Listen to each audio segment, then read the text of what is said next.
হরে কৃষ্ণ। সেই ভগবানের কথা কিছু প্রচার করবার চেষ্টা করছি। এই শরীর হলো জড় তত্ত্ব, অর্থাৎ এই শরীর নিজে নিজে নড়াচড়া করতে পারে না। এখন এই যে শরীর সচল রয়েছে, এর শুধুই কারণ যে এর ভেতরে সেই আত্মারূপী আত্মতত্ত্ব আছে, তাই। আর সেই আত্মারূপী আত্মতত্ত্ব হলো চেতন তত্ত্ব, অর্থাৎ মনে করো না কারেন্ট। কারেন্ট আছে তবেই তো আলো জ্বলবে, সেরকম এই শরীরের কারেন্ট, সেই হচ্ছে আত্মা। তাই তুমি পুরো অবস্থায় যদি পৌঁছে যাও, অর্থাৎ ছোট থেকে বুড়ো হয়ে গেলে একদম, তবুও এই শরীরের এই যে নিত্য ধর্ম চলছে, এর থেকে তুমি কিছুতেই বাঁচতে পারবে না। যতক্ষণ সেই তত্ত্ব তোমার সঙ্গে আছে, তুমি জীবিত। তাই শরীরকে যেহেতু জড়তত্ত্ব অর্থাৎ প্রকৃতির জিনিস, প্রকৃতিও সব জড়। যা কিছুই দেখছো, প্রাণ আছে তাই সজীব, নাহলেই জড়তত্ত্ব। তাই এই শরীর প্রকৃতির কাজে লাগাও, কারণ প্রকৃতি এবং এই শরীর দুটোই জড়তত্ত্ব হওয়ার জন্য সজাতি। সজাতি মানে ধরো, যেমন দুধে তুমি যদি চিনি গুলে যাবে, দুটোই মিষ্টি পদার্থ। কিন্তু দুধে যদি পাথর গোলো, তাহলে গুলবে না। তখন বলছে দুধ আর পাথর এরা বিজাতি, তাই এদের সঙ্গে মিলমিশ হচ্ছে না। কিন্তু দুধ এবং চিনি গুলে যাচ্ছে, তাই তখন ওটা সজাতি। তাই তোমার সংসারের সেবা, সমাজের সেবা, ব্যবসার সেবা, এসব তো জীবনের অঙ্গ। এসব হচ্ছে তোমার কর্ম, একে করতেই হবে। কিন্তু তোমার যে আত্মা, তা কিন্তু এই প্রকৃতির নয়। প্রকৃতি থেকে আত্মা উৎপন্ন হয়নি, সে তো পরমাত্মার অংশ। অর্থাৎ যেমন যেমন যেমন আগুনের ফুলকি যদি ওঠে, তো সেই ফুলকিগুলো আগুনেরই অংশ। যেমন সূর্য আর সূর্যের কিরণ সূর্যেরই অংশ, সেই রকম আত্মা হলো ভগবানের অংশ, ভগবানের থেকে হয়েছে। আর আত্মাকে সংসারে যদি লাগাতে যাও, সে তো লাগবে না, বিজাতি। কারণ শরীর এবং প্রকৃতি আর আত্মা এবং জগৎ, এগুলো সব তফাৎ আছে। তাই শরীর এবং পরমাত্মা হলো বিজাতি, কিন্তু আত্মা এবং পরমাত্মা স্বজাতি। যদি সন্ন্যাসী হতে যাও, তাহলে তো বৈরাগ্য পরিপক্ক হওয়া চাই। সংসারকে ছাড়া এত সহজ নয়, আর ভগবান ছাড়তে বলেওনি।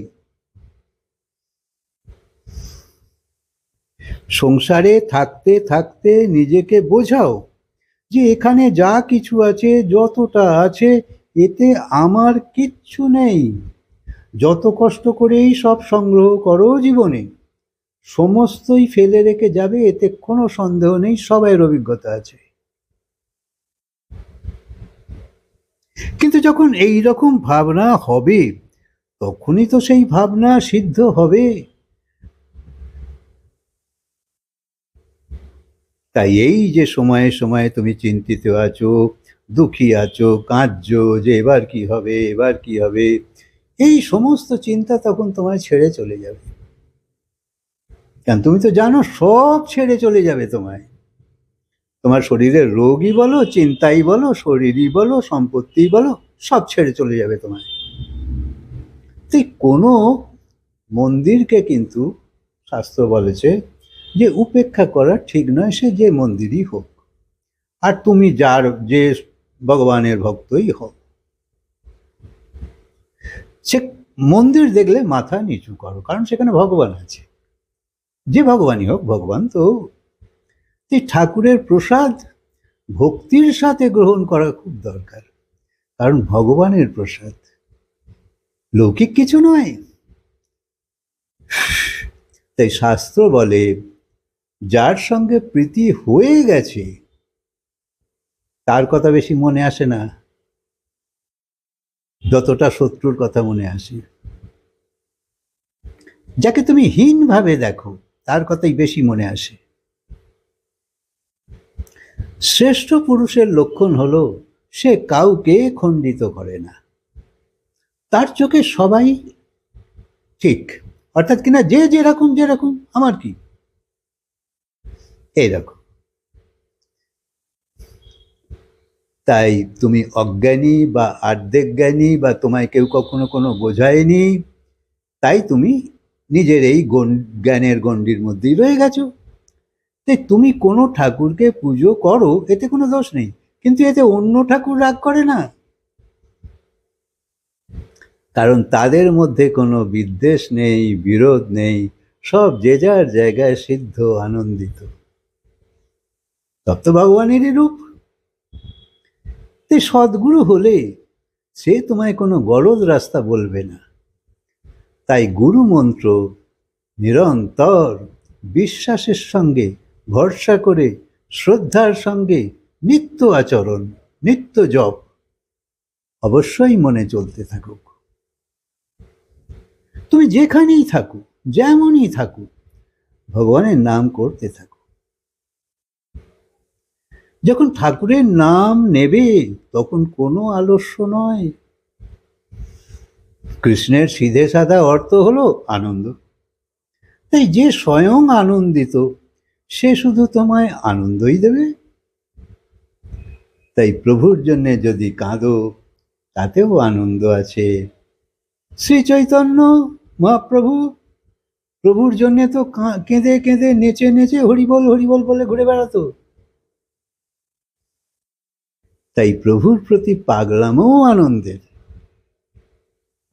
তুমি যদি পয়সার জন্য পাগল হয়ে ঘোরো তাহলে সমাজের চোখে সেটা ঠিক কাজ। আর যে ভগবানের জন্য কাঁদছে সে পাগল, ব্যাকওয়ার্ড, গেঁয়ো লোক। কারণ সমাজের লোকের জ্ঞানের সেই শুদ্ধতা কোথায়? গোবরের পোকাকে সেখান থেকে যদি তুলে পরিষ্কার করে সুন্দর জায়গায় একটা রেখে দাও তাহলে তো সে বেটা মরেই যাবে। আর কিন্তু যদি তুমি তাকে সেই গোবরেই রেখে দাও তো সে মহা খুশি। তাই ভগবান হলো শাশ্বত আনন্দ, পরমাত্মা সর্বগুণ সম্পন্ন, সবাইয়ের স্বরূপ, আনন্দ স্বরূপ। তাই সে কারুর তো দোষ দেখে না। তুমি যেমনই হও নিঃসংকোচে প্রভুর কাছে নিজেকে সমর্পিত করো, লুকবার কিচ্ছু দরকার নেই, যেমনই হও। কারণ এই কলিযুগে তো মানুষের জীবন কাম প্রদান এবং অর্থ প্রদান হয়ে গেছে। শুধু কাম ভোগ চাই আর অর্থ চাই, আর এর জন্য তাকে তো চিন্তা করতেই হয়। আর এই কাম আর অর্থ এই দুটো যখন যখন মিলন হয় তখন তো ভোগেরই জন্ম হয়। ফলে তখন রাগও আসবে, রোগও আসবে। তাই রাগ এবং রোগ যখন মানুষকে বেড়ি দিয়ে বেঁধে ফেলে তখনই তো মানুষ পাপ কাজ করে। তাই কলিযুগে ধর্মের প্রবণতা চলে যাচ্ছে, মোক্ষের জন্য কেউ চিন্তা করে না। যেখানেই দেখো শুধু মিথ্যাই আর মিথ্যা। আজ ভোগী লোক রোগী লোক হয়ে দেখা দিয়েছে। অর্থ এই যে পয়সা কামাও এবং তা দিয়ে ব্যসন এবং ফ্যাশন এই দুটোর পূর্তি এবং শরীরের সুখের জন্যে ব্যয় করো। কিন্তু এটা তো মানুষের উন্নতি নয়, এটা শিক্ষিত লোকের উচিত শিক্ষাও নয়।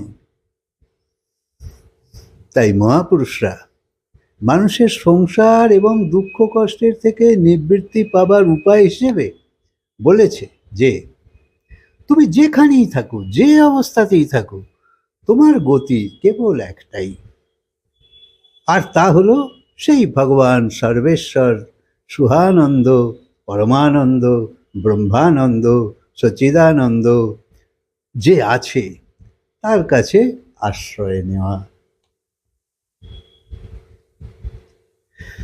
আনন্দ তখনই আসে যখন সে নির্ভয়ে থাকে। যে ভয়ভীত তার আনন্দ কোথা থেকে আসবে? সকালে উঠে সেই সব মহাত্মাদের স্মরণ করা ভালো যারা কামকে বিনাশ করেছে। কোনো সুখী বা ধনবান ব্যক্তিকে স্মরণ করলে তোমার মধ্যে তো কামই জাগবে। কাম মানে হলো ইচ্ছা, যাই ইচ্ছাই তোমার হোক, সবই তো কামনা। যেমন রামকৃষ্ণ বা মীরাবাই বা তুলসীদাস বা চৈতন্য মহাপ্রভু এসবের স্মরণ সকালবেলা করলে তোমার মন পবিত্র হবে। তাই এদের স্মরণ করলে তোমার ভেতরে এক অলৌকিক শক্তির সঞ্চার হতে থাকবে। তাই শরীর, মন, বুদ্ধি সবই তো পবিত্র হওয়া চাই।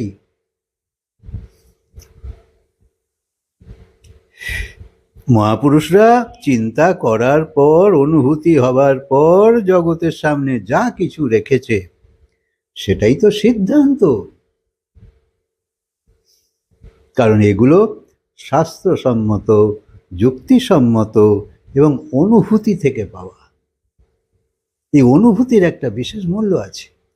তাই জন্য বই পড়ে অত লাভ পাবে না যতটা মহাপুরুষদের অনুভবের কথা শুনবে, সেইটা বেশি মূল্যবান। অনুভব একটা বিশেষ জিনিস। পয়সার সাহায্যে তো দান করা যায়, দণ্ডবত প্রণামও করা যায়, কিন্তু চিত্তবৃত্তির কি হবে? বুদ্ধিতে ব্রহ্ম না এলে, চিত্তে যদি পরমাত্মা না আসে, তাহলে কোনোভাবেই তো সম্ভব নয়। অন্তঃকরণের সাহায্যে যদি প্রভুর আরাধনা করা যায়, তাহলে মানুষকে আর চিন্তা করতে হবে না। অর্থাৎ মনে যখন পরমাত্মাই বসে গেছে, তখন অন্য কোনো চিন্তার সুযোগই আসবে না। এর ফল হবে অমৃত স্বরূপ। অর্থাৎ যেখানেই দেখব সেখানেই তুমি, যেখানে দেখবে সেখানে আনন্দই আনন্দ, আর আত্মার সঙ্গে প্রভুর আত্মার মিলন হয়ে যায়। তার কাছে দুঃখের কোনো স্থানই নেই। তাই মতিকে সুমতি বানাও এবং সেই সুমতিকে মহামতি বানাও। এই মহামতি হলো যে যা গুরুর কাছে দীক্ষিত। মহামতি মানে তোমার বুদ্ধির প্রভুর কাছে সমর্পিত। কারণ আমাদের তো সবাই কুমতিতেই আছি।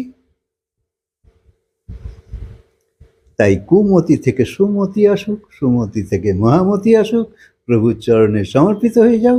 এই হলো জীবনের কল্যাণকর রাস্তা। হরে কৃষ্ণ। কথাকে আজকে বিরাম দিই, আবার বলবো।